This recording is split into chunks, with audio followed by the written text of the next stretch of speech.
Hello, I'm so glad you joined us today. One of the major issues that the adults and children that we care for struggle with is self-worth.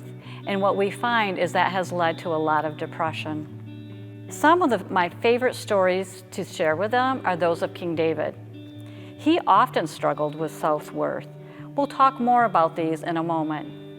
Hi, my name is Deb Yonkers, and I'm the Executive Director and Pastor of Love and Grace Healing Centers in Muskegon, Michigan. Previously, I received a degree as a psychologist in biblical counseling through Hope International University. I served the church as an adult grow minister, which is a lot like a spiritual formation minister. I served our community as a prayer coordinator for Unity Christian Music Festival and volunteered as an encourager for a local Freedom in Christ ministry. Now, let's get back to talking more about King David. Truly, God calls the humble, the broken, the poor, and those with the heart of a child to do great things in His name. Along the way, He grows them, He challenges them, and He heals them so they can be all He created them to be. God called King David a man after His own heart. Many of us know that part of the story, but do we know the rest of King David's life experiences? David, before he was king, brought peace to King Saul, the first king of Israel, by singing and playing the harp that soothed the king's soul. Then things started to turn for David. The king was becoming increasingly jealous, and David feared for his life. David fled. He cried to God for help constantly, was overwhelmed, anxious, fearful, and complained a lot. David was a nobody, a shepherd boy, the youngest of many strong and good-looking brothers. Yet, when Prophet Samuel came to the house and asked Jesse to bring all his sons because God has chosen one of them to be the next king, he didn't call David. What could have been going on that David was not considered good enough, that the dad even left him out? There are a lot of wounds that happen in our life, often in childhood, that surface later and make us do things we wish we didn't do, make choices we wish we didn't make. After David became king, he did wonderful things in the name of God. He retrieved the stolen Ark of the Covenant. He dramatically worshiped in the streets shamelessly. He led Israel to love God. Then he made some bad choices. He was a peeping Tom, lusted after other women, had an affair, arranged a murder, yet still God loved him. Then Prophet Nathan helped King David recognize the things he did wrong.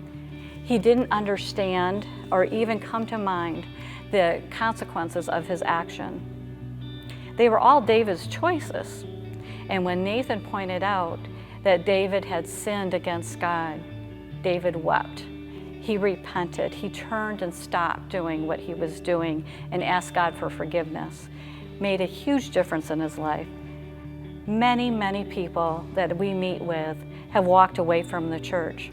They've walked away from God, thinking they've done things unforgivable and that God can never love them again. They need ministries like Love and Grace to walk with them as they build a relationship with God. King David did some pretty awful things. God still loved him very, very much. If King David was part of your church today, would you recognize him as a man of God? Would you be a Nathan to walk with him through some of the hurts so he doesn't run from God? So he could continue to work on his relationship. In today's God Only Knows premiere, you will learn how God's church, all of us that follow God and seek to be like Christ, may have wounds deep down inside that need God's healing, just as much as King David did. King David's a dramatic example of what Dr. Marcus Warner is going to speak to us about today. Now I'd like to introduce you to our guest speaker, Dr. Warner. Currently, he is president of Deeper Walk International. Since birth, he has watched and followed as his father led ministry and worked with many people that were hurting. For years, he served as a senior pastor of a church, and he is author of several books and has spent years caring for those suffering from adverse experiences from life's hurts. Please welcome Dr. Marcus Warner. I've been around ministry for a long time and around people who have had a heart for helping hurting people for a long time. In fact, my father worked with Dr. Neil Anderson for about 30 years. They were ministry colleagues. And I'm reminded of a story by Dr. Anderson about the Good Gospel Ship. And he tells a story about when he first came out of seminary, he was called to be a pastor, and he was excited about the chance he was going to be the captain of the Good Gospel Ship. And he was picturing, we're going to have so much fun. We're going to have potlucks and play shuffleboard, and we're going to lead people to Christ, and the church is going to grow, and this is going to be great. And things went pretty well for a while, until he noticed another ship pulling up alongside the Good Gospel Ship, and this one was kind of dark. It was battered. It had black sails that were ripped and torn. The people on the ship were hurting, and they were in pain. And God spoke to him, and he said, Neil, would you be willing to give up the Good Gospel Ship to go captain that one? Now, I don't know how you feel, but if God asked, I can imagine myself going, well, no, thank you very much. I just as soon leave that one alone. Let me stick to helping out, this rah-rah, fun-filled church. But God kept bringing this burden to him. What about this ship over here? These people with hurting people. And finally he said, okay, God, if that's what you want, I will give up being the pastor of the Good Gospel Ship, and I will go be the captain or the pastor of this ship full of hurting people. And it was then that God opened his eyes and he realized, you know what? It's the same ship. You don't actually have to change what you're doing. And that story has just resonated with me throughout my life. One of the things that is always resonated with me is how woundedness keeps people from going deeper in their walk with God. How many people are stuck because they don't have the tools and they don't have the resources for going further, because they don't have someone to shepherd them and to be a pastor to them as they go through these hard things in life. And I find that there are a lot of churches that want to be the Good Gospel Ship, and I don't blame them. There's a lot of churches that just want to grow. They just want everything to be fun. And they understand that there's a need for hurting people. But it's like, I had an elder explain it to me this way once. He said, Marcus, I think you put too much emphasis on hurting people. I think that only about 20% of the people in the church are actually wounded. And the other 80 just need a good kick in the pants to get them to go out there and evangelize. And I'm like, well, okay, I can kind of see that. I can kind of see that there are people who are more functional, who are a higher level of capacity, and evangelism is a very important function of the church. But I also believe that everybody's wounded, that all of us have problems in our lives that we don't necessarily know what to deal with and how to face.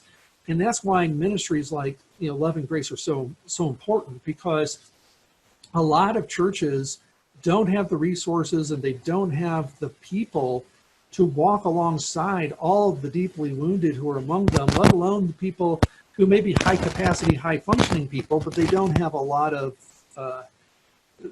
but they have no one to walk alongside of them in those areas where they do need help and they do need recovery. And so my experience is that most churches I know need help with this.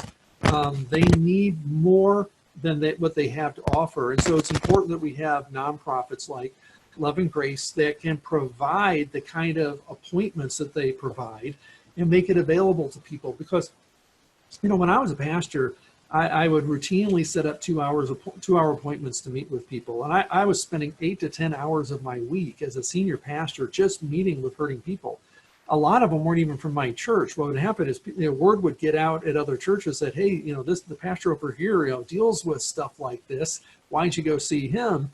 And before you knew it, it was beginning to really eat up a lot of my time. And there was a need for trained prayer ministers who could come alongside of these people and walk with them through some of the darkest areas in their life, who could come and pray with them in ways that brought freedom and brought healing. And one of the things that I discovered was that in the 2-hour session, there's only so much that you can do with people. So we began to put most of our focus on 2 things in those sessions. One was, how do you help people connect with God in their painful memories? And the other was, how do we help them get free from spiritual warfare issues? Thank you, Dr. Warner, for sharing with us how the church still needs healing and how we'll have better disciples because of their growth, their healing, and their relationship with God.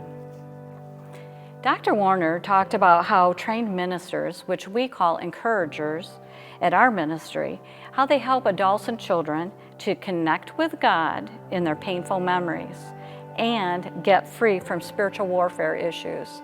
These are a couple pieces that bring so much clarity to the ministry work we do here at Love and Grace. Now, in your invitation, I mentioned that there's an opportunity to win some prizes.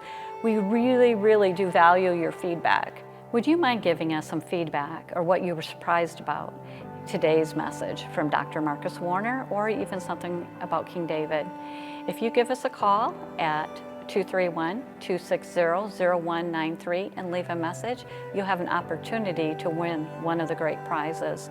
You could also email or text us.